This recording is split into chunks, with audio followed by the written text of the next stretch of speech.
Hello दोस्तों, ज्ञान स्रोत एकेडमी के ऑनलाइन प्लेटफॉर्म पर आप सभी का स्वागत है। तो इस वीडियो के अंतर्गत हम कंप्लीट करने वाले हैं भारत में यूरोपीय कंपनियों का आगमन।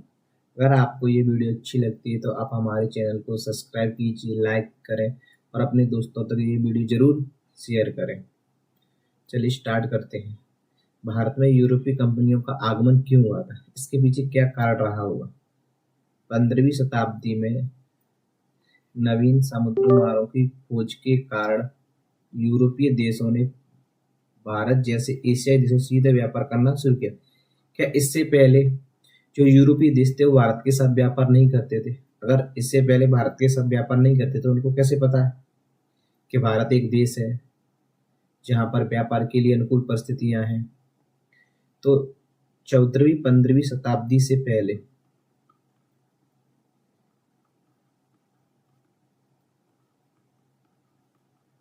जो मिडिल ईस्ट है ना, वहां से उस रास्ते से जमीनी मार्ग से व्यापार किया जाता था।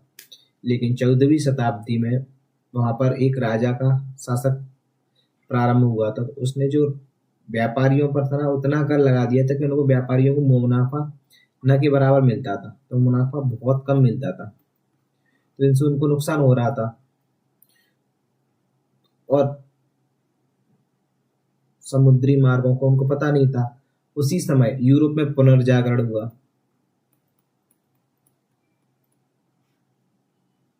तो पुनर्जागरण की घटना हुई थी, तो उसमें समय में भी यूरोप में समुद्री मार्गों की खोज करने की होड़ लगी हुई थी।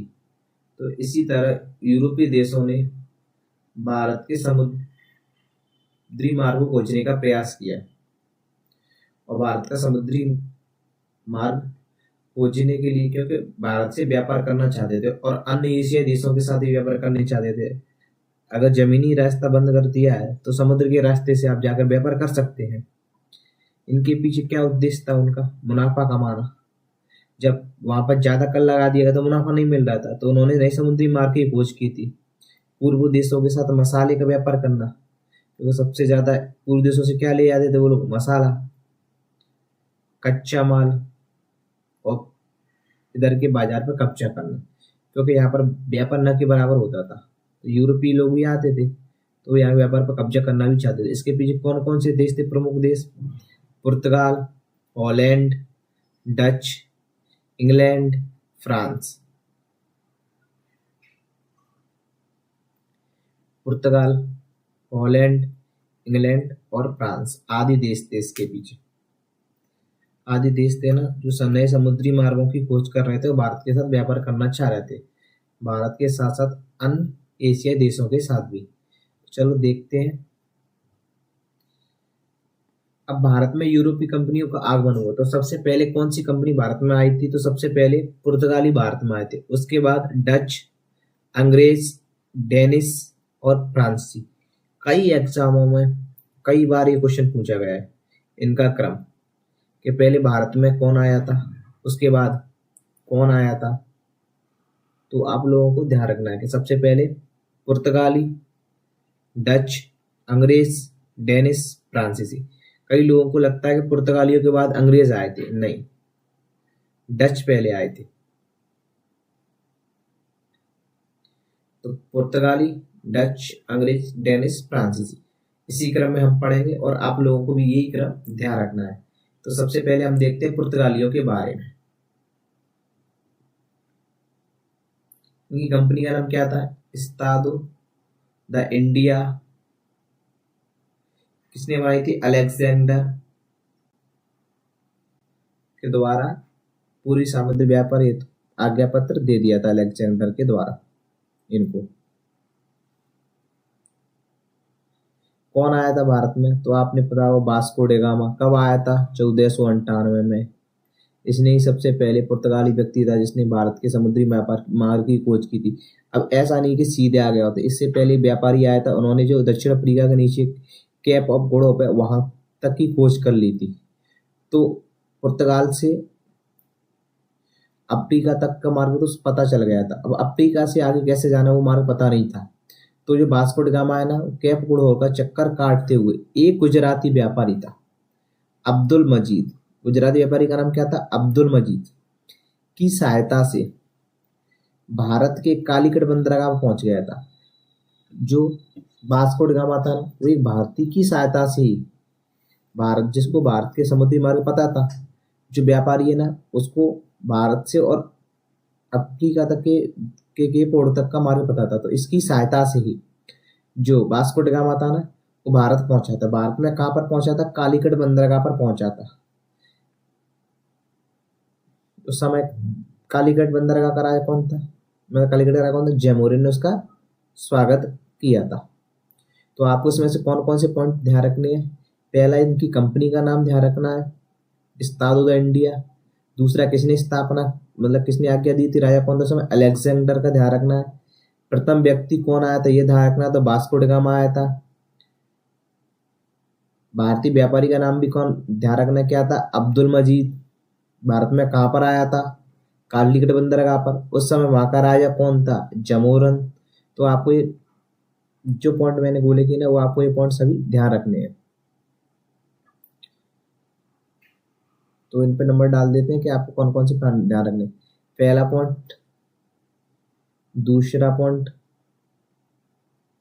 तीसरा पॉइंट, चौथा पॉइंट। आप ये भी ध्यान रखते हैं कि कहाँ से होकर आया था, तो केप ऑफ गुड होप। पांचवा पॉइंट, कालीकट बंदरगाह वाला। छठवा पॉइंट, और किसने स्वागत किया था, सातवां पॉइंट। तो आपको ये 7 पॉइंट ध्यान रखने हैं, क्योंकि इनसे कई एग्जामों में कई बार क्वेश्चन आता है। वर्तमान में भी यहाँ से कई एग्जाम में क्वेश्चन पूछे जाते हैं। रिसेंटली जो एग्जाम हुए वहां पर भी पुर्तगालियों से यहाँ से क्वेश्चन आए हुए। अपन देखते हैं कि आगे पुर्तगालियों के बारे में जानकारी। जो वास्को ड गामा है 1498 में आके भारत के साथ व्यापार करके और मसाले वगैरह लेके चला गया था। द्वारा कब आया था, 1502 में। तो वास्को ड गामा दूसरी बार भारत कब आया था, 1502 में। तो ये क्वेश्चन आया कि वास्को ड गामा दूसरी बार भारत कब आया था, तो 1502 में। ये भी आप लोगों को ध्यान रखना है। अब इनकी देखते हैं कि इन्होंने पहली फैक्ट्री कहाँ पर लगाई पुर्तगालियों की। तो पुर्तगालियों की पहली फैक्ट्री कालीकट में स्थापित, जिसे जयमोरिन द्वारा बंद कर दिया। पहले कालीकट में स्थापित की थी, जो जबकि वहां का राजा कौन था, जयमोरिन, तो उन्हें उनको बंद करवा दिया था। फिर पुर्तगालियों ने 1503 में कोच्चिन के पास अपनी पहली व्यापारिक फैक्ट्री की बनाई। तो इनकी पहली व्यापारिक फैक्ट्री की स्थापना कब हुई, 1503 में। कहाँ पर हुई, कोच्चिन में। तो आपको ये क्वेश्चन ध्यान रखना है कि पहली फैक्ट्री कब बनी और कहाँ पर, तो कोच्चिन में। अब ये एक पॉइंट है कि भारत में सबसे पहले आने वाले और सबसे बाद जाने वाले यूरोपीय औपनिवेश शक्ति कौन थी, पुर्तगाली। तो भारत में सबसे पहले कौन आए थे, पुर्तगाली, तथा सबसे बाद में भी कौन गए थे, पुर्तगाली। कब आए थे, 1498 में। और भारत आजाद कब हो गया था, 1947 में। उसके बाद भी जो पुर्तगाली थे ना, उन पर गोवा वगैरह पर, जो गोवा दमनदीप वगैरह उन पर उनका कब्जा बना हुआ था। उन्होंने कब स्वतंत्र कराए, 1961 में। तो सबसे पहले आने वाले यूरोपीय कंपनी और सबसे बाद जाने वाली यूरोपीय कंपनी कौन थे, पुर्तगाली। अब देखते हैं कि पुर्तगाली थे उनके कौन कौन से वायसराय हुए थे। तो सबसे पहला वायसराय इनको हुआ था फ्रांसिस्को डी अल्मीडा। ये ध्यान नहीं रखना है कब से कब तक, 1505 से 1509 तक। याद रहेगा तो ठीक है, नहीं तो ये जरूर ध्यान रखना है पहला वायसराय था। कौन सा वायसराय था, ये पहला वायसराय था। तो ये क्वेश्चन आता है कि पहला पुर्तगाली वायसराय कौन था। तो आप लोगों को बताना है पहला पुर्तगाली वायसराय कौन था, फ्रांसिस्को डी अल्मीडा। भारत में पहला पुर्तगाली वायसराय बनकर आया था। इसने कौन सी नीति चलाई थी, ब्लू वाटर पॉलिसी। तो ये भी पूछी जाती है कि ब्लू वाटर पॉलिसी किसने चलाई थी, तो ये फ्रांसिस्को डी अल्मीडा। अब इसके बाद दूसरा वायसराय कौन था इनका, या गवर्नर, दूसरा वायसराय बनकर आया था। ये कब से कब तक रहा था, 1509 से 1515 तक। इसने जो ब्लू वाटर पॉलिसी थी ना उसको बंद करवा दिया था। इसका सबसे महत्वपूर्ण और आईएमपी पॉइंट जो इसके बारे में आप लोगों को ध्यान ही रखना है, बीजापुर के शासक, कहाँ के शासक, बीजापुर, ये भी ध्यान रखना है अपन को। शासक का नाम यूसुफ आदिल शाह। शासक का नाम था क्या था, यूसुफ आदिल शाह। से गोवा छीन लिया। कब? 1510 में। तो इसमें 4 फैक्ट हैं। पहला, कहाँ का शासक था? बीजापुर का। शासक का नाम यूसुफ आदिल शाह। कब छीना? 1510 में। तो गोवा को बीजापुर के शासक यूसुफ आदिल शाह से 1510 में छीन लिया था। और किसने छीना था? Alfonso de Albuquerque. ये क्वेश्चन कई बार आया है और आपको ये पीवाईक्यू में जरूर देखने को मिला हुआ। अगर आप पुराने ईयर के क्वेश्चन लगाते हैं तो हिस्ट्री में यूरोपीय कंपनियों का आगमन के अंदर ये क्वेश्चन आपको जरूर देखने को मिला हुआ। तो सबसे इंपोर्टेंट पॉइंट जो आपको ध्यान ही रखना है, गोवा को किसने छीना था? बीजापुर के शासक यूसुफ आदिल शाह से 1510 में अल्फांसो डी अल्बुकर्क ने गोवा को छीन लिया था। ये कौन था? पुर्तगाली था। इसको पुर्तगाली साम्राज्य का वास्तविक संस्थापक कहा जाता है। जो पहला शासक कौन था? Francisco de Almeida. उसने बहुत कम काम किया था, इसलिए गोवा वगैरह को छीन लिया था और इनका साम्राज्य भी स्थापित कर दिया था। इसको के साम्राज्य का वास्तविक शासक भी कहा जा सकता है। गोवा में सती प्रथा को प्रतिबंधित किया था। उस समय भारत में सती प्रथा चल रही थी, तो गोवा इनके अंतर्गत आ गया था। अब इनके अंतर्गत आ गया तो जो ये कानून लगाएंगे वो बनेगा। तो इन्होंने गोवा में सती प्रथा को बंद करवा दिया था। तो ये भी आप लोगों को ध्यान रखना है। ये क्वेश्चन आता है, गोवा में सती प्रथा को किसने बंद किया? तो पुर्तगालियों ने। अगर वायसराय का नाम आता है तो आपको ध्यान रखना अल्फांसो डी अल्बुकर्क ने किया था। अब देखते हैं इसके बाद अगला वायसराय कौन था? तीसरा ये वायसराय था ना, तीसरा वायसराय नहीं था, क्योंकि ये वायसराय 1509 से 1515 तक। 1515 से और भी वायसराय, लेकिन उनका इतना कार्य नहीं किया हुआ, लेकिन उनके बारे पर नहीं पढ़ते। अब अगला वायसराय है 1529 से 38 तक, नीनोडी कुन्ना। लिखा है ना, अल्बुकर्क के बाद सबसे महत्वपूर्ण वायसराय। जो अल्बुकर्क था उसके बाद वायसराय में सबसे महत्वपूर्ण वायसराय ये था। इन्होंने क्या क्या किया था?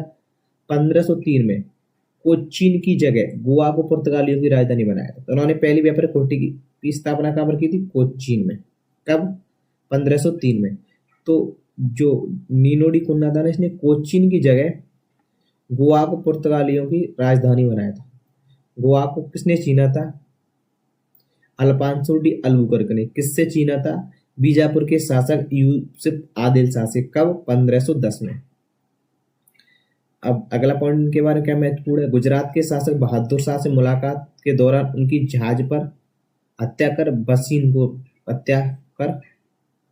बसीन द्वीप पर आधिपत्य स्थापित कर लिया।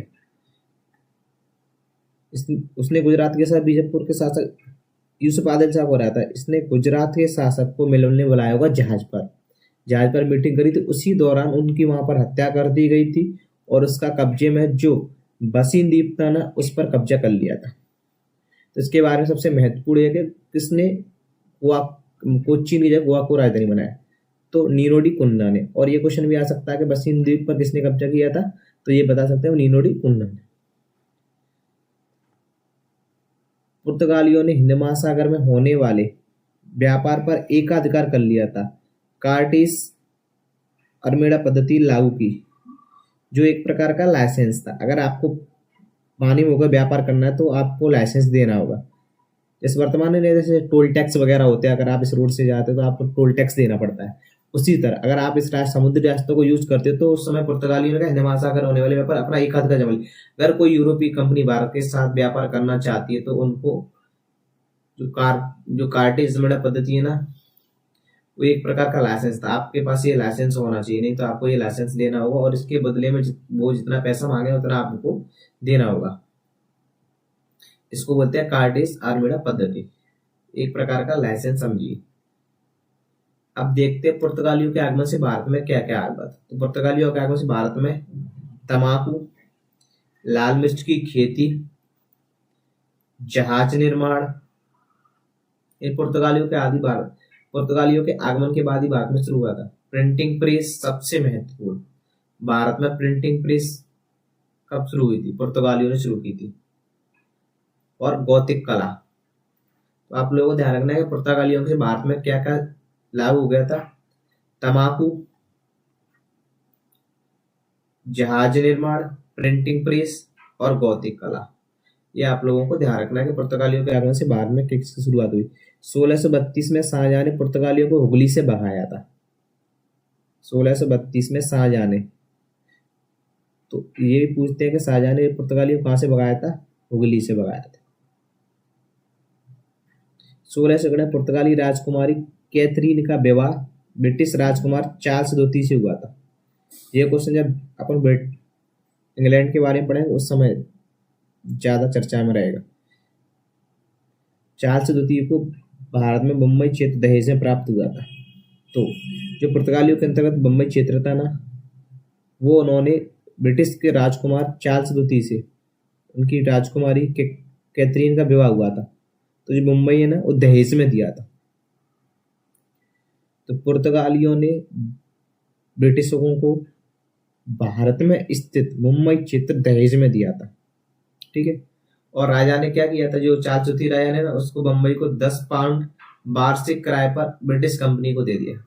जो ब्रिटिश कंपनी थी जिसके बारे में हम आगे पढ़ेंगे, उनको मुंबई 10 पाउंड वार्षिक किराए के बदले पर दे दिया था। उस समय मुंबई इतना डेवलप नहीं था और वहां का राजा को यहाँ कुछ काम ही नहीं था, तो वो इसको यूज नहीं करता। उसने सोचा इसको रेंट पर दे देते हैं। जैसे आपकी कहीं कोई जमीन पड़ी है या आपका कोई मकान है, आप वहां नहीं रहते, वो आपके कोई काम नहीं आता, तो आप उसको रेंट पर लगा देते हैं। इसी प्रकार उन्होंने मुंबई को 10 पाउंड वार्षिक कर के बदले रेंट पर दे दिया। किसको? ब्रिटिश कंपनी को दे दिया था। पुर्तगालियों के बारे में जितना भी इम्पोर्टेंट जानकारी थे वो अपन लोगों ने अच्छे से देख लिए। अब देखते पुर्तगालियों के बाद किसका आगमन हुआ था? डचों का। जो डच थे वो कहाँ के निवासी थे? नीदरलैंड, वर्तमान नीदरलैंड है ना, वहां के निवासी थे डच। अब ये आप पर ध्यान रखें तो रख लीजिए, पहला व्यक्ति कौन था जो क्या बोर्ड से आओ था? Cornelius de Houtman. तो पहला डच नागरिक कौन था जो भारत आया था? Cornelius de Houtman. तो डचों को भारत में डाउट हुआ, तो ऐसे अपन ध्यान रख सकते हैं। प्रथम व्यक्ति कौन था? डाउट। डच और डाउट, तो डाउट में ध्यान रख सकते हैं। 1602 में इनकी कंपनी बनी थी, बेगंदो ओस्तो इंडिया कंपनी। ये आपको ध्यान नहीं रखना, इनको ये ध्यान रखना है। 1605 में इन्होंने पहली फैक्ट्री कहाँ पर स्थापित की थी? तो मसूलीपट्टनम में। अगर पूछा जाता है कि डचों ने अपनी पहली व्यापारिक कोठी या फैक्ट्री कहाँ पर स्थापित की थी? तो मसूलीपट्टनम में। कब? 1605 में। ये आप बार बार शब्द पढ़ रहे हैं कि उन्होंने अपनी फैक्ट्री या कोठी या कारखाना, ये अलग अलग वर्ड बार बार आ रहे हैं ना।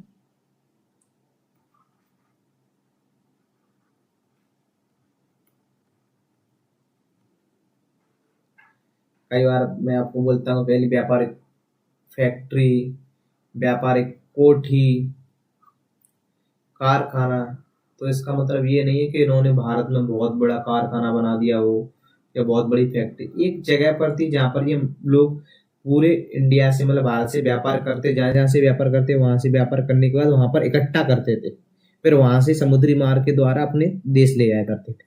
तो जहाँ पर जो लोग माल इकट्ठा करते थे उन्हें उसको फैक्ट्री, कारखाना या कोठी बोला जाता था। तो उन्होंने पहली फैक्ट्री कहाँ पर लगाई? मसूलीपट्टनम में लगाई थी डचों ने। ठीक है, आपका ये डाउट भी क्लियर हो गया हो कि बार बार इस वीडियो के अंतर्गत फैक्ट्री, कोठी और कारखाना शब्द आ रहा है तो इनका क्या मतलब है। अगर आपको ये वीडियो अच्छी तरह से समझ में आ रहा है और ये वीडियो आपके एग्जाम के लिए हेल्पफुल है तो आप हमारे चैनल को सब्सक्राइब कर लीजिए और अपने दोस्तों को भी शेयर कर दीजिए जिसको इस वीडियो की ज़रूरत है, क्योंकि हम इस पर जीएस का सभी सिलेबस, सभी टॉपिक जैसे history, polity, geography, science, economics सभी के बारे में पढ़ेंगे और वो भी बिल्कुल निःशुल्क। जैसे अभी इस वीडियो के अंतर्गत मैंने 4 से 5 वीडियो पॉलिटी की अपलोड कर ली गई हैं और उनमें भी जो टॉपिक कराया उनको अच्छी तरीके से कंप्लीट किया है।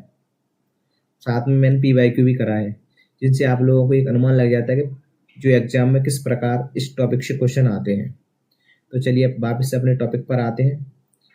तो पहली फैक्ट्री 1605 में स्थापित हुई थी। इसके बाद 1616 में इन्होंने सूरत में फैक्ट्री स्थापित की थी, 1627 में पीपली में, 1653 में चिंसुरा में। एक बार यूपीएससी में क्वेश्चन आया था कि डचों ने भारत में अपनी व्यापारिक कोठी कहाँ कहाँ पर स्थापित की थी। तो अगर आप लोगों को पता होता तो आप बता सकते थे मसूलीपट्टनम, सूरत, पीपली, चिंसुरा। लेकिन हम लोग पढ़ते हैं कि पहली फैक्ट्री कहाँ पर की थी, तो 1605 में मसूलीपट्टनम में। बस इतना ही ध्यान रखने। अब जो पीएससी वगैरह यूपीएससी तैयारी कर डिटेल में पढ़ते हैं तो उनको पता रहता है कि 1605 में कहाँ, 1616 में कहाँ पर हुई थी, 1627 में, सभी फैक्ट्रियों के बारे में पढ़ते हैं।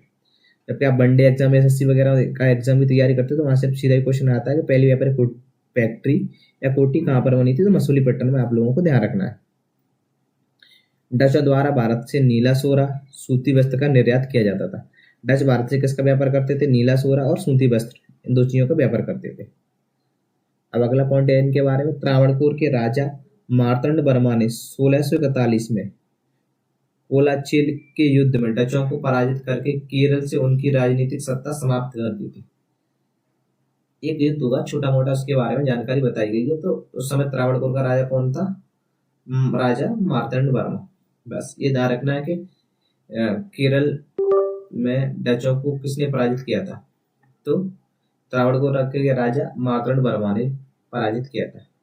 डचों का भारत में अंतिम रूप से पतन कब हो गया था, 1659 में बेदरा के युद्ध में हुआ था। बेदरा के युद्ध के बारे में हम जानकारी आगे अच्छे से पढ़ेंगे।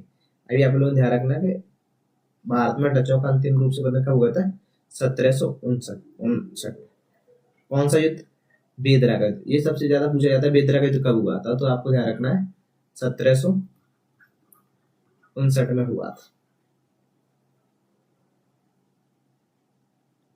अब अगला देखते हैं, ब्रिटिश ईस्ट इंडिया कंपनी, सबसे महत्वपूर्ण और सबसे बड़ा टॉपिक। तो ये वीडियो थोड़ी ज़्यादा लंबी हो जाएगी, तो आप लोग धैर्य बनाए रखें। मैंने एक वीडियो के अंतर्गत ही सभी कंपनियों के बारे में विस्तृत चर्चा करने का प्रयास किया गया। वैसे ब्रिटिश ईस्ट इंडिया कंपनी है ना, इसकी एक अलग से वीडियो बनती है, लेकिन मैंने इसी वीडियो के अंतर्गत कंप्लीट करा दिया। अपन इसको थोड़ा जल्दी पढ़ेंगे, क्योंकि इसमें जो मेन फैक्ट है उनके बारे में अपन लोग पढ़ेंगे। कई सारे फैक्ट मैंने आपकी जानकारी के लिए इसमें ऐड कर दिए। जो एग्जाम के हिसाब से इंपॉर्टेंट रहेगा वो मैं आप लोगों को बताऊंगा। जैसे इनकी जो कंपनी है ना, उसकी स्थापना कब हुई थी, 31 दिसंबर 1599 में हुई थी, 1600 के समथिंग। तो आपको ये दो ध्यान रखना है कि इनकी कंपनी की स्थापना कब हुई थी। तो ये आप लोगों ने देख लिया कि इनकी कंपनी की स्थापना कब हुई थी, इसके बारे में आपने पढ़ लिया था। तो 1599 में ये लिखा 31 दिसंबर 1600 को महारानी एलिजाबेथ ने प्रथम रॉयल चार्टर जारी करी। कंपनी को 15 वर्ष के लिए पूर्वी देशों से व्यापार करने का एकाधिकार थे। 1599 में जो कंपनी थी ना, ब्रिटिश ईस्ट इंडिया कंपनी, उसकी स्थापना हुई थी 31 दिसंबर 1600 को। जो उस समय ब्रिटेन की रानी थी महारानी एलिजाबेथ ने एक फरमान जारी कर दिया था और कंपनी को ये अधिकार दे दिया था कि आप पूर्वी देशों के साथ व्यापार कर सकते हैं। एक अधिकार का मतलब ये कंपनी व्यापार करी और कोई कंपनी व्यापार करने के लिए नहीं जा सकती। तो इसका मतलब होता है कि एक अधिकार, क्योंकि इनका ये अधिकार, और कोई जो ब्रिटिश कंपनी है वो भारत के साथ व्यापार करने के लिए नहीं जा सकती। जैसे पुर्तगाल, डच, ये कंपनी आ सकती है क्योंकि ये अलग देश है, लेकिन ब्रिटेन की कोई कंपनी नहीं आ सकती। तो इसका ये मतलब हुआ।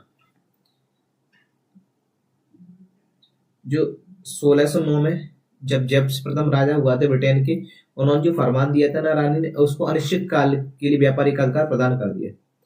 और जो महारानी एलिजाबेथ ने उनको 15 वर्ष के लिए दिया था व्यापारिक अधिकार, लेकिन जब राजा जेम्स प्रथम ने इसको अनिश्चित काल के लिए कर दिया था।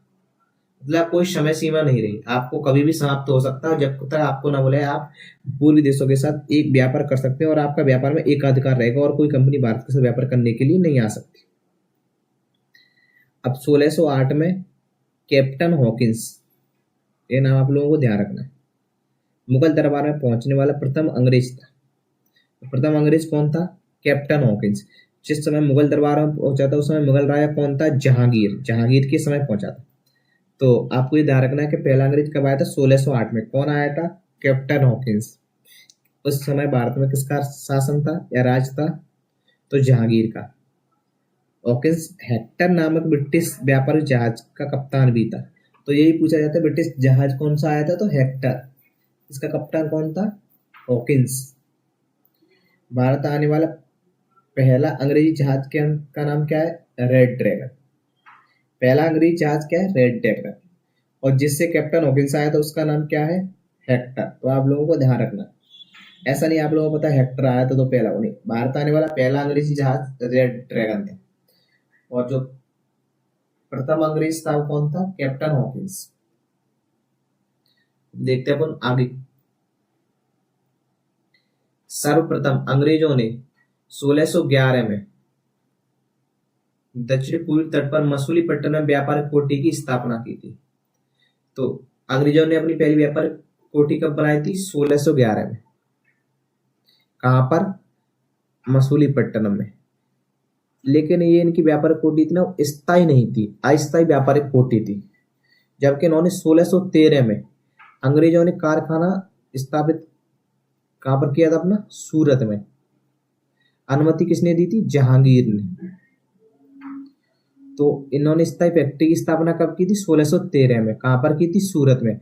और उन्होंने अपनी पहली फैक्ट्री 1611 में कहा लगाई थी? मसूलीपट्टनम में। अगर क्वेश्चन आता है कि अंग्रेजों ने पहली अपनी फैक्ट्री की स्थापना कब की थी, और ऑप्शन में 1611 है और 1613 नहीं, तो आप 1611 लगा सकते हैं। अगर उन्होंने बताया 1613 में सूरत में, तो आप सूरत भी टिक कर सकते हैं। 1611 ऑप्शन में नहीं है। अगर मसूलीपट्टनम, अगर उन्होंने क्लियर नहीं दिया है कि पहली व्यापार स्थायी या स्थायी कोठी, और दोनों ऑप्शन में तो आप मसूलीपट्टनम लगाएंगे, क्योंकि जो पहली फैक्ट्री थी ना वो मसूलीपट्टनम में ही स्थापित की, लेकिन अस्थायी फैक्ट्री थी, और स्थायी फैक्ट्री 1613 में सूरत में स्थापित की थी।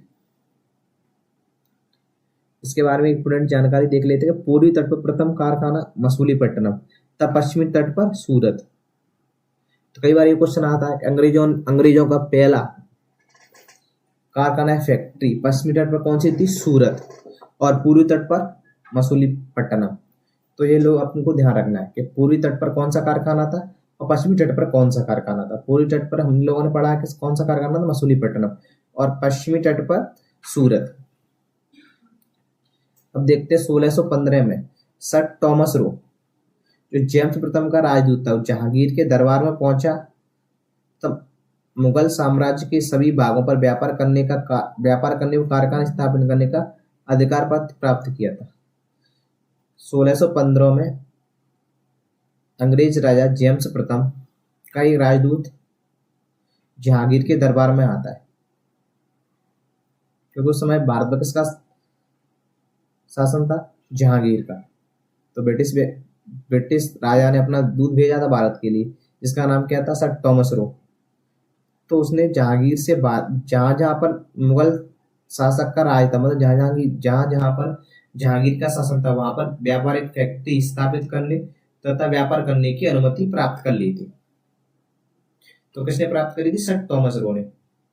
1623 तक अंग्रेजों ने सूरत, आगरा, अहमदाबाद, मसूलीपट्टनम तथा बड़ौच में कारखाने स्थापित कर लिए थे। तो 1623 तक अंग्रेजों ने यहाँ पर अपने कारखाने स्थापित कर लिए थे। कहाँ पर? सूरत, आगरा, अहमदाबाद, मसूलीपट्टनम, बड़ौच आदि जगह अपने कारखाने स्थापित कर लिए थे। हम लोगों ने पढ़ा था कि सूरत में कब किया था? 1613 में। सूरत भारत के कहाँ? पश्चिम में। तो पश्चिमी तट पर पहला कारखाना कहाँ पर था? सूरत। और पूर्वी तट पर मसूलीपट्टनम। कब? 1611। और कब? 1611। और सूरत में 1613। अरे 1613। चलिए अब आगे देखते हैं।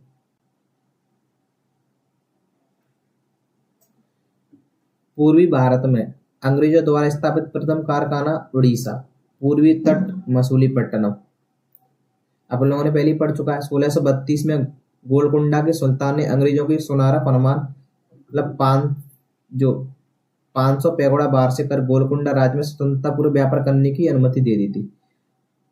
तो एक वैसा ही फैक्ट है, आप लोगों को ध्यान रखना कि गोलकुंडा के राजा ने 500 पैगोड़ा बार से बदले गोलकुंडा में व्यापार करने की अनुमति दे दी थी। 1639 में फ्रांसिस डे ने चंद्रगिरी के राजा से मद्रास को पट्टे पर ले लिया था।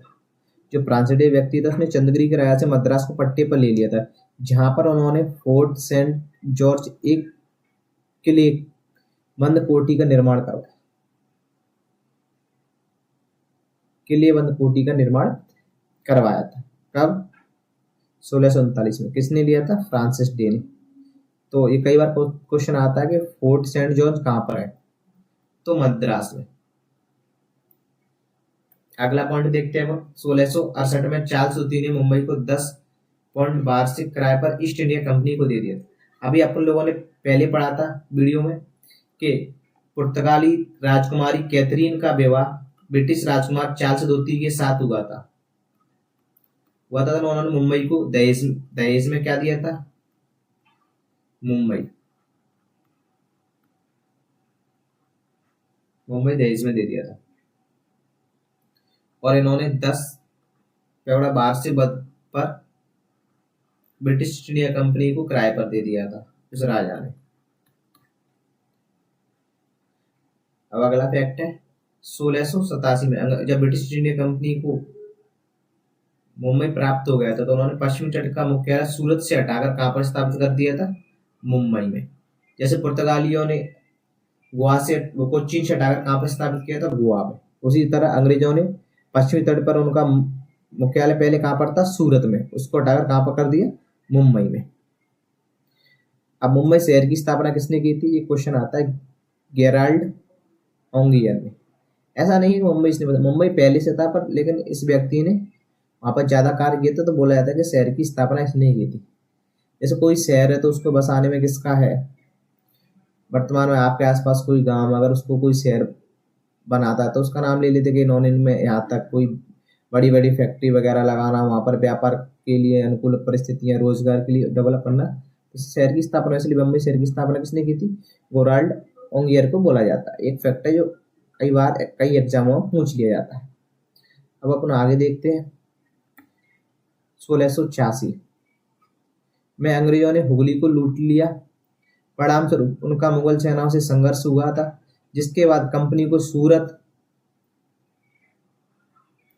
अंग्रेजों ने जो हुगली बंदर था उसको लूट लिया था, तो वो समझ राया था वो मुगल शासक, उनसे नाराज होगा, तो उन्होंने जो मुगल सेना थे वो संघर्ष हुआ, इसमें कंपनी की हार हुई थी। उसके बाद कंपनी को सूरत, मसूलीपट्टनम, विशाखापट्टनम आदि कारखानों से अपने अधिकार खोने पड़े। पर अंग्रेजों द्वारा क्षमा याचना करने पर औरंगजेब ने उन्हें 1.5 लाख रुपए वार्षिक मुआवजा देकर बदले में पुनः व्यापार करने का अधिकार दे दिया था। तो इसका ये अर्थ है कि 1686 में हुगली में अंग्रेजों ने लूट की थी। तो हुगली किसके अंतर्गत आता था? मुगल शासक के अंतर्गत था। उस समय मुगल शासक कौन था? औरंगजेब। तो औरंगजेब की सेना ने अंग्रेजों को पराजित कर दिया था। अब पराजित कर लिया था तो जो जो क्षेत्र उनके अंतर्गत थे उन पर मुगल शासक का कब्जा हो गया था। लेकिन अंग्रेजों ने क्षमा याचना की, गलती हो गई, अब से आगे से ऐसा नहीं होगा। तो उन्होंने वापस बोला है हमें इन चित्रों वापस व्यापार करने का अधिकार दे दिया जाए। तो औरंगजेब ने बोला था कि आपको इसके लिए हर्जाना बनना होगा, तो 1.5 लाख रुपए का मुआवजा देकर वापस उनको अधिकार करने का प्रदान कर दिए थे। जिन कौन कौन सी जगह पे? सूरत, मसूलीपट्टनम और विशाखापट्टनम, जो जो उन्होंने अधिकृत किए थे। अब अगले आगे देखते हैं। 1698 में ईस्ट इंडिया कंपनी ने 3 गांव, कौन कौन से? सूतानुती, कालीकट और गोविंदपुर की जमींदारी 1200 रुपए में प्राप्त की और यहाँ पर फोर्ट विलियम का निर्माण करवाया। तो फोर्ट विलियम कहां पर है? कलकत्ता में। तो इन तीनों शहरों का बन गया वानी कलकत्ता। इस अपन आगे पढ़ेंगे। का निर्माण किया चार्ल्स आयर फोर्ट विलियम, यहाँ के प्रथम प्रेसिडेंट हुए थे। कालांतर में यही नगर कोलकाता कहलाया, जिसकी नींव किसने रखी थी? जॉर्ज चारनोक ने। जैसे हमने पढ़ा था कि मुंबई शहर की स्थापना किसने की थी? तो गेराल्ड ओंगियर ने। उसी प्रकार कलकत्ता शहर की नींव किसने रखी थी? जॉर्ज चौबनोक ने।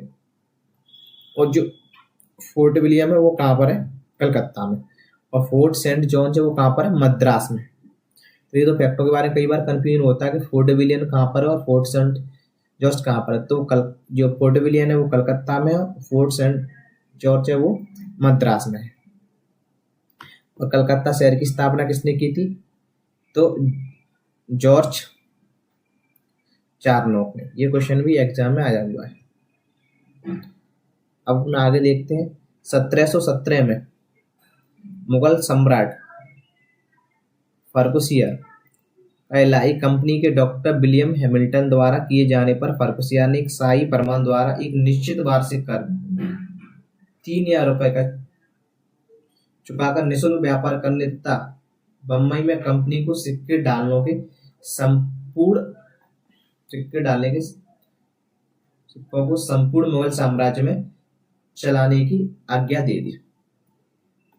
इसे क्या कहा जाता है? कंपनी का शाही फरमान। तो अब लोग समझते हैं इसका मतलब क्या है। तो आप लोग ध्यान से सुनेंगे या जो भी मैं समझाऊंगा। 1717 में मुगल साम्राज्य कौन था? फर्रुखियर। उसको एक फोड़ा हो गया था जिसका उसने बहुत सारा इलाज किया, लेकिन कहीं पर उसका इलाज नहीं हो रहा था, मतलब वो ठीक नहीं हो रहा था। जो भारतीय व्यक्ति थे उनसे वो ठीक नहीं हो रहा था। तो एक अंग्रेजी डॉक्टर आया था जिसका नाम क्या था? हैमिल्टन। उसने उस फोड़े की बीमारी को दूर कर दिया था, मतलब से उसने इसका इलाज किया था तो वो जो फोड़ा था ना वो मिट गया था, चला गया था। तो इससे जो राजा था कौन? फर्रुखियर बहुत ज्यादा प्रसन्न हुआ। उन्होंने बोला था आपको क्या चाहिए? तो उन्होंने बोला कि हमें व्यापार करने की अनुमति चाहिए आपके जहाँ जहाँ पर आपका राज है। तो उन्होंने बोला था कि आप 300 रुपए वार्षिक कर चुराकर हमारे राज्य में निःशुल्क व्यापार कर सकते हैं, और आपकी जो राजधानी मतलब मुख्यालय कहाँ पर रहेगा? मुंबई में। वहां पर आप सिक्के डाल सकते हैं और वो सिक्के हमारे राज्य में भी लागू होंगे। जैसे भारत में अभी रुपया चलता है। भारत मान लो कि भारत के प्रधानमंत्री को कोई बीमारी है, मान लेते हैं, ऐसा एज्यूम कर लेते हैं, और कोई चीनी व्यक्ति, भारत के सभी डॉक्टरों ने उसका प्रयास कर लिया लेकिन वो सही नहीं हो रही, कोई चीनी डॉक्टर उसको सही कर देता है। तो भारत का प्रधानमंत्री बोलता है कि बताओ आपको क्या चाहिए? तो ये हो सकता है हमें भारत में निःशुल्क व्यापार कर, मतलब हमें भारत में व्यापार करने की अनुमति चाहिए,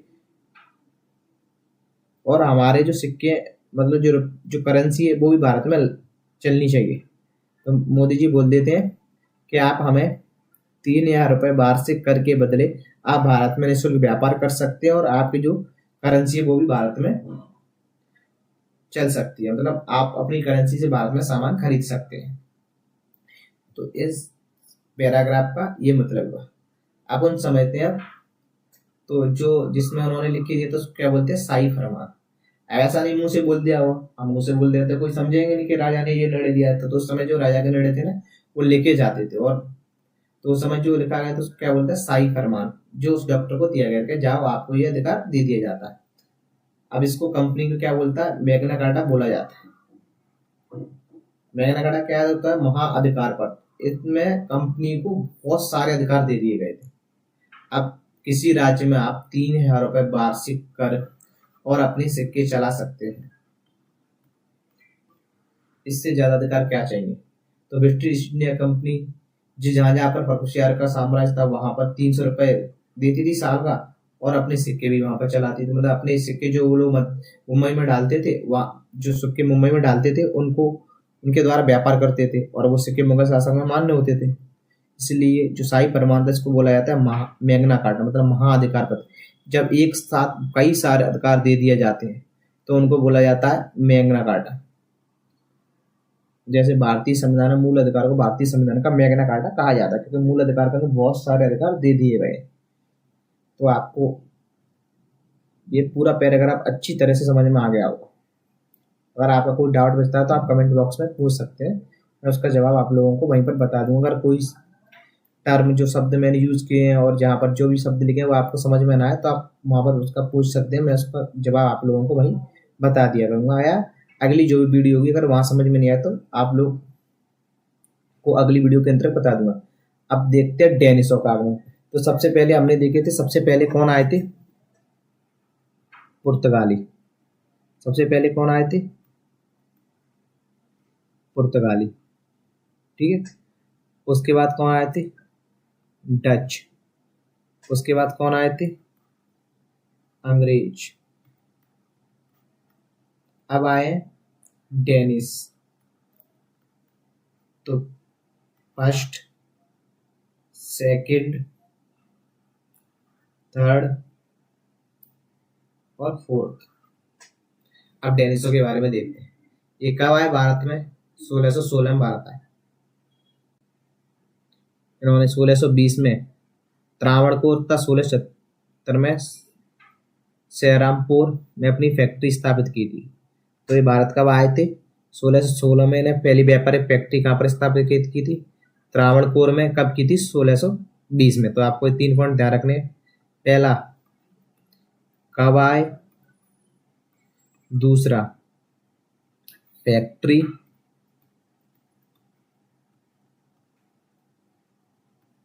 कब और कहाँ। कब आए थे ये लोग? 1616 में। फैक्ट्री कब? 1620 में। कहाँ पर? तो कहाँ पर?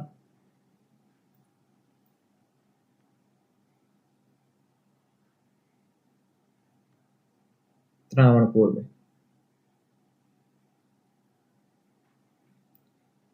1645 से अपनी सभी फैक्ट्रियां अंग्रेजों को बेचकर चले गए थे।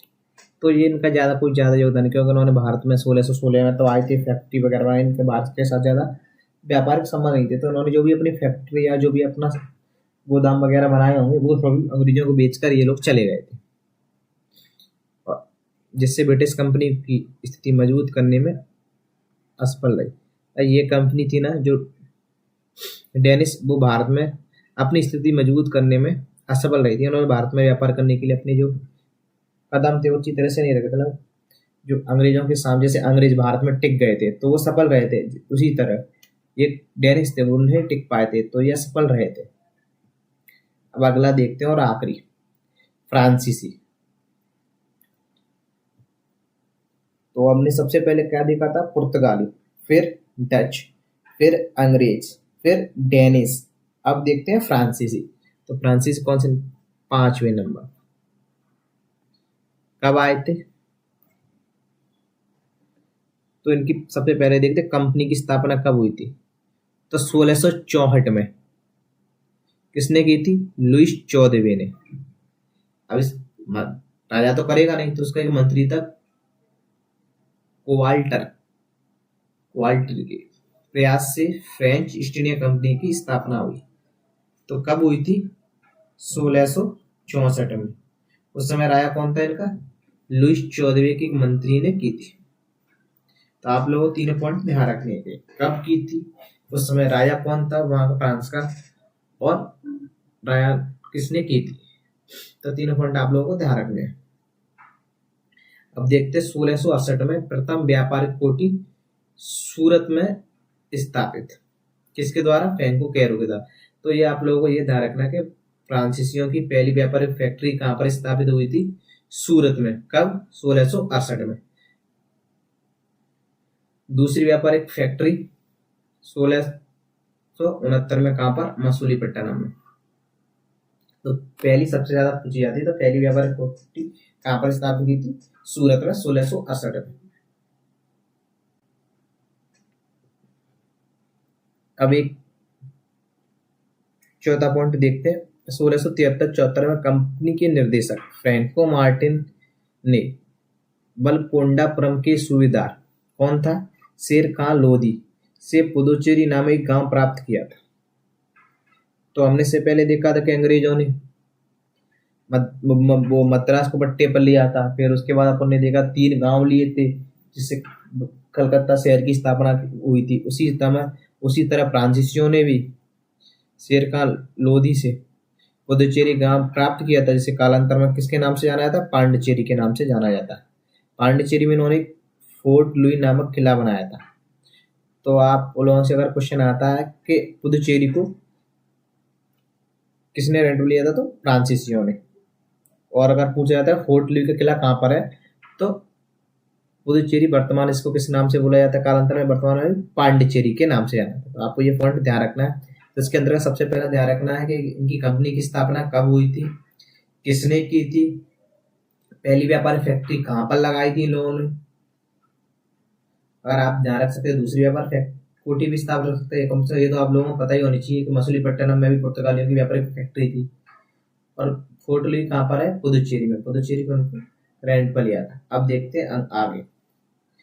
कालांतर में अंग्रेजों और फ्रांसीसियों के बीच 3 युद्ध हुए, जिन्हें कर्नाटक के युद्ध के नाम से जाना जाता है, जिनके बारे में हम अलग से वीडियो में अंदर चर्चा करेंगे। क्योंकि दो ही कंपनी रह गई थी, अंग्रेज और फ्रांसीसी। अंग्रेजों का पहले से दबदबा था और फ्रांसीसी आगे अपना दबदबा बनाना चाह रहे थे। जब दो व्यक्ति एक से मिल जाए तो उनके बीच युद्ध होना लाजमी है। तो अंग्रेज और फ्रांसीसियों के बीच 3 युद्ध हुए, जिन्हें कर्नाटक युद्ध के नाम से जाना जाता है। डुप्ले प्रथम यूरोपीय था जिसने भारतीय भूक्षेत्र को अर्जित करने के उद्देश्य से भारतीय राजाओं के झगड़ों में भी भाग लिया। जो डुप्ले पुर्तगाली व्यक्ति था ना, उसने भारतीय राजाओं के झगड़ों में भाग लेना स्टार्ट कर दिया था। इसलिए भूक्षेत्र अर्जित करने के उद्देश्य से अगर दो राजा आपस में लड़ रहे हैं, जैसे ए और बी, अगर दोनों राजा आपस में लड़ रहे हैं और ये बोलता है मैं ए से कि मैं आपका साथ दूंगा, तो ए का साथ देते हुए बी को हरा देते हैं। अब बी को हरा देते तो इसने साथ दिया तो इसको चाहिए, तो ये बोलते थे हमें भारत ये वाला क्षेत्र हमें चाहिए। तो भारत में भूमि अर्जित करने के उद्देश्य से क्या, भूक्षेत्र अर्जित करने के उद्देश्य से। तो पहला व्यक्ति कौन था, डुप्ले।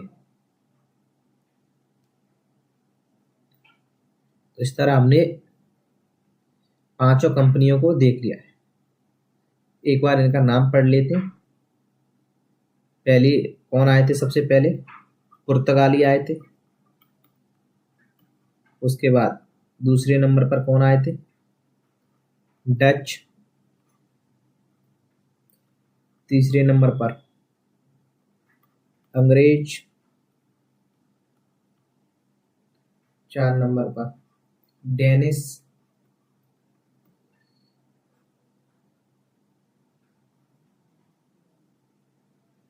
और 5 नंबर फ्रांसीसी।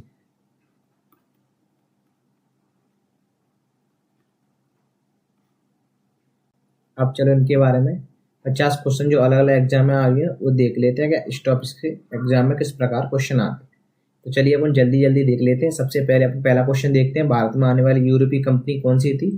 तो अपन लोगों ने पढ़ा था पुर्तगाली। दूसरा क्वेश्चन है, भारत में आने वाला पहला यूरोपीय व्यक्ति कौन था। तो अपन लोगों ने पढ़ा था वास्को डी गामा। कब आया था, 1498 में। तो ये वास्को डी गामा भारत कब आया था, 1498। देखो मैंने आपको तीनों क्वेश्चन बताया, तीनों क्वेश्चन एग्जाम में आए हुए हैं। वास्को डी गामा भारत में किस स्थान पर उतरा था, तो आप लोगों ने पढ़ा था कालीकट बंदरगाह पर उतरा था। तो मैंने बताया था कि ये सभी क्वेश्चन एग्जाम में आते हैं। पुर्तगाली में पहला गवर्नर कौन सा, तो हमने पढ़ा था Francisco de Almeida. Francisco de Albuquerque दूसरा व्यक्ति था। वास्को डी गामा पहला व्यक्ति था, अल्बुकर्क दूसरा गवर्नर था। भारत में पुर्तगालियों की ब्लू वाटर पॉलिसी को किसने लागू किया था, तो हम लोगों ने पढ़ा था किसने लागू किया था, अल्मीडा ने। इसको समाप्त किसने किया था, अल्बुकर्क ने। पहली फैक्ट्री कहाँ पर लगाई थी, तो हम लोगों ने पढ़ा था इन्होंने पहली फैक्ट्री कहाँ पर स्थापित की थी, कोच्चिन में। भारत में पुर्तगालियों की राजधानी कहाँ थी, तो इन्होंने गोवा को बनाया था, कहाँ से हटाकर, कोच्चिन से हटाकर। भारत में आपको ये कमेंट बॉक्स में बताना है कि उस समय वायसराय कौन था।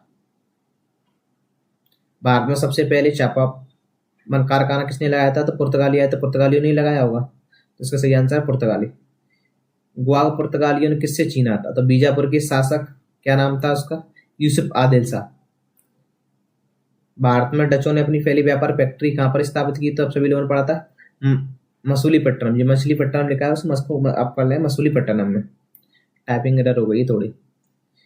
डच ईस्ट इंडिया कंपनी की स्थापना कब हुई थी, तो कब हुई थी, 1602 में। भारत में डचों आर कब और कहां पर हुई थी, तो अपने पढ़ा था बेदरा के युद्ध में। तो किन के साथ हुआ था, अंग्रेजों के साथ बेदरा के युद्ध में डचों की हार हुई थी। इसके बाद भारत से डच चले गए थे। तो बैटल ऑफ बेदरा, ये सन आपको ध्यान रखना है। कई बार डायरेक्ट क्वेश्चन आता है कि बेदरा का युद्ध कब हुआ था, तो 1759 में।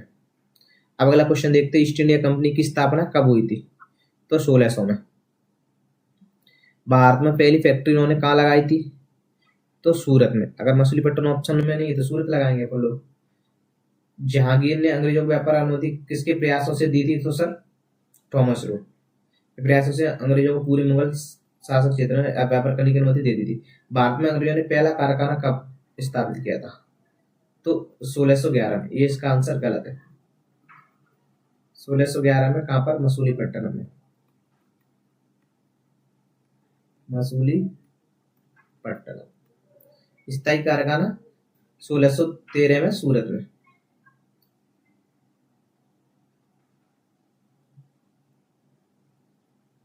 अंग्रेजों ने पहली स्थायी बस्ती कहाँ पर बसाई थी? तो सूरत। अरे बस्ती, सॉरी सॉरी सॉरी सॉरी, ये बस्ती तो मद्रास में। फैक्ट्री अगर आती है स्थायी फैक्ट्री तो सूरत है। सूरत में क्या लगाई थी? फैक्ट्री। अगला क्वेश्चन देखते हैं, फ्रांसीसी ईस्ट इंडिया कंपनी की स्थापना कब हुई थी? तो 1664 में। भारत में फ्रांसीसियों की पहली बस्ती कहां पर बनाई थी? तो इसका सही आंसर है, पहली बस्ती कहां पर बसी थी? तो फ्रांसीसियों की पुदुचेरी में, क्योंकि इन्होंने पुदुचेरी को रेंट पर लिया था। कर्नाटक किन किन के बीच थे? अंग्रेज और फ्रांसीसियों के बीच। बांडीवास का युद्ध 1760 में किन किन के बीच हुआ था? अंग्रेज और फ्रांसीसियों के बीच हुआ था। हमने ये सब पढ़ा है, और जो युद्ध है उनके बारे में अगली वीडियो में पढ़ेंगे, और बाकी पॉइंट हमने अच्छी तरीके से पढ़े। बांडीवास युद्ध में अंग्रेजों का नेतृत्व किसने किया था? तो सर आयरकूट ने किया था। किसने किया था? सर आयरकूट ने किया था। जब हम कर्नाटक के तीनों युद्धों के बारे में बताएंगे तो वहां पर बेदरा का युद्ध भी आएगा और बांडीवास का युद्ध भी आएगा, और कौन ने किस युद्ध का नेतृत्व किया था इनके बारे में सब बताया जाएगा। तो अगली वीडियो के अंदर जब हम युद्धों के बारे में पढ़ेंगे कि अंग्रेज और फ्रांसीसी कौन कौन से युद्ध हुए थे, तो उसमें आएगा बांडीवास का युद्ध में अंग्रेजों का नेतृत्व किसने किया था, तो मैं आपको बताऊंगा वहां पर सर आयरकूट ने किया था। फ्रांसीसी गवर्नर डुप्ले के बारे में आप लोगों ने पढ़ा था, किस युद्ध से जुड़ा हुआ है? दूसरे युद्ध। पहले युद्ध से जुड़ा है, लेकिन सबसे महत्वपूर्ण दूसरे युद्ध है। तो दूसरा युद्ध अंग्रेज और फ्रांसीसियों के बीच महत्वपूर्ण युद्ध था, इसलिए इसका आंसर दूसरा कर्नाटक युद्ध है। भारत में 3 प्रमुख प्रेसिडेंसियां कौन सी थी अंग्रेजों की?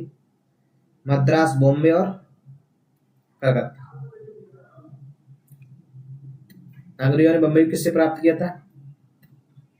पुर्तगालियों ने ब्रिटिश शासन को दहेज में दिया था। तो किनसे प्राप्त किया था अंग्रेजों ने? पुर्तगाल से। अगला क्वेश्चन देखते हैं, कौन सा बंदरगाह पुर्तगालियों को अंग्रेजों ने दे दिया था? बम्बई बंदरगाह दे दिया था आप लोगों ने, मैंने भी बताया दहेज में। British governor general Warren Hastings का नाम किससे जुड़ा है? तो अभी अपन ने पढ़ा था बंगाल सुधार। ये भी जब मैं आपको युद्धों के बारे में बताऊंगा उस समय भी ये क्वेश्चन आएगा, तो मैं बंगाल सुधार जब अपन लोग पढ़ेंगे तो वहां क्वेश्चन आएगा, तो मैं बता दूंगा। अभी इससे जोड़ दिया गया है, तो इसका सही आंसर आप ध्यान रखेंगे, बंगाल में सुधार से जुड़ा हुआ है। पुर्तगाली भारत में कितने समय तक टिके थे? तो आप लोग एग्जैक्टली वर्ष वो नहीं है, पर आप ध्यान रख सकते हैं कि जब 1498 में आया था सबसे पहले आने वाले व्यक्ति, और 1961 सबसे बाद में जाने वाले व्यक्ति। ठीक है, 1961।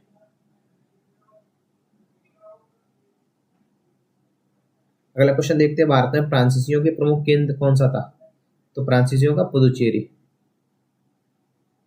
फ्रांसीसी अंग्रेजों के बीच निर्णायक युद्ध कौन कौन से युद्ध रहा था? तो बांडीवास का युद्ध रहा था, 1760 में हुआ था, मैंने बताया था। भारत में अंग्रेजों ने सर्वप्रथम किस वर्ष सिक्के डाले थे? तो कहां पर सिक्के डालने की? मद्रास में सिक्के डाले थे। बम्बई में इनको दे दिया था सिक्के डालने के लिए अनुमति। तो भारत में सबसे पहले किस यूरोपीय शक्ति ने तंबाकू का प्रचार किया था? तो अपन लोगों ने पढ़ा था कि पुर्तगालियों से आने से भारत में क्या क्या चालू हुआ? तंबाकू, जहाज निर्माण, गौतिक कला, तो सब अपन लोगों ने पढ़ा था। अगला देखते हैं, भारत में छापे खाने की शुरुआत किसने की? ये क्वेश्चन रिपीट है, पुर्तगालियों ने। भारत में पहला अंग्रेजी समाचार पत्र क्या था? भारत का पहला समाचार पत्र नहीं, पहला अंग्रेजी समाचार पत्र था, एक ही गजट। भारत में कलकत्ता शहर की नींव कब रखी? 1690 में। किसने? जॉब चार्नोक ने। अपने पढ़ा 3 गांव रेंट पर लिए थे। कलकत्ता का नाम बदलकर अलीनगर किसने रखा था? अलीनगर किसने रखा था? सिराजुद्दौला ने। जब हम लोग बैटल ऑफ प्लासी के युद्ध के बारे में पढ़ेंगे तो समय इसका उल्लेख आएगा, तो मैं आपको वहां इसके बारे में बता दूंगा। प्लासी का युद्ध कब लड़ाया था? 1757 में। प्लासी युद्ध में अंग्रेजों का नेतृत्व किसने किया था? तो क्लाइव ने। किसने किया था? क्लाइव ने। ये क्वेश्चन है ना, इनके बारे में जब प्लासी का युद्ध बताऊंगा तो वहां मैं आपको बताऊंगा। क्वेश्चन में यहीं पर करा देता हूँ, वो ऐड हुआ है तो आपको यहीं पर बता देता हूँ। बक्सर का युद्ध 1764, तो बक्सर के युद्ध के बारे में अपन लोग पढ़ेंगे तो वहां भी डिटेल बता दूंगा, तो आपको ये सन वगैरह बहुत सिंपल लगेगा। बक्सर के युद्ध में अंग्रेजों का नेतृत्व किसने किया था? हेक्टर मुनरो ने।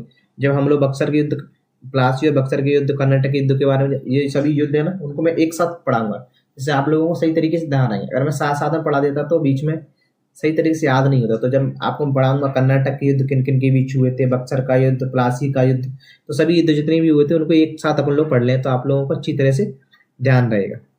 तो इसका सही आंसर बक्सर के युद्ध अंग्रेजों ने तो किसने किया था, हेक्टर मनरो ने था। अगर आपसे ये क्वेश्चन जो आप अपन लोगों ने नहीं पढ़ा है वो नहीं बन रहा है तो कोई बात नहीं है, जब अगली वीडियो के अंतर्गत मैं आपको सभी युद्ध पढ़ाऊंगा तो आपसे ये सभी क्वेश्चन बन जाएंगे। आप देखिए वहां बहुत सिंपल लगेंगे आपको ये क्वेश्चन इनको पढ़ने के बाद।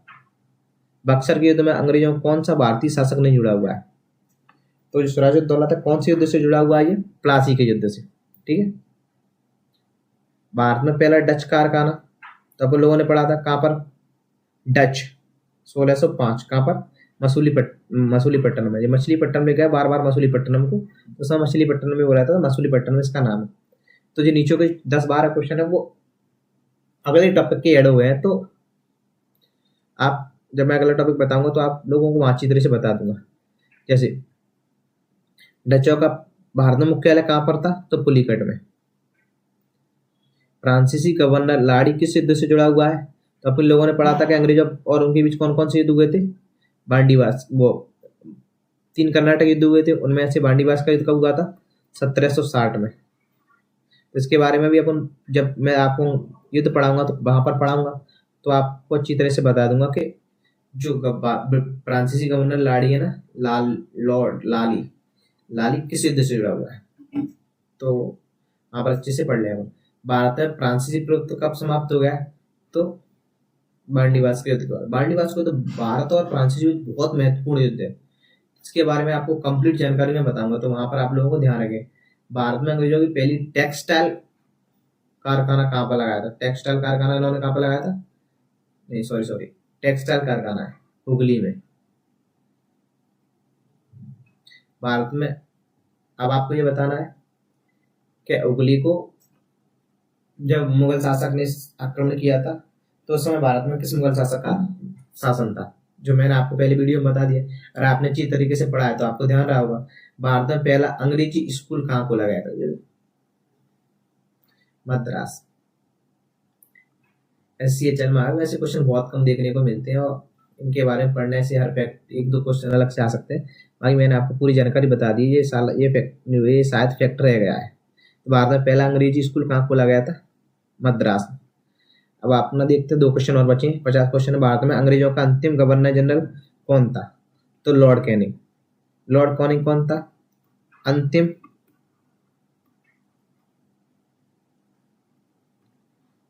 गवर्नर जनरल, और प्रथम वायसराय कौन, प्रथम वायसराय।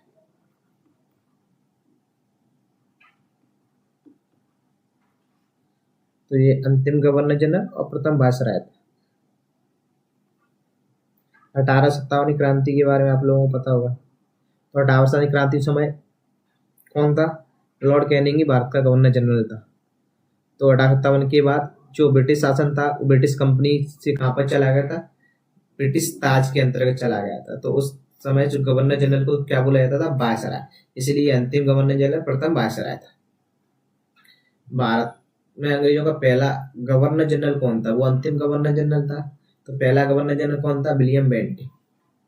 और बंगाल का पहला गवर्नर जनरल आप कमेंट बॉक्स में बताएंगे, बंगाल का पहला गवर्नर जनरल कौन था, बंगाल का गवर्नर कौन था।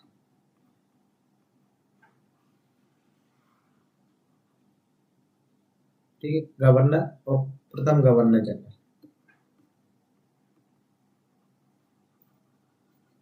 नहीं, यही बता दिया कि बंगाल का प्रथम गवर्नर कौन था।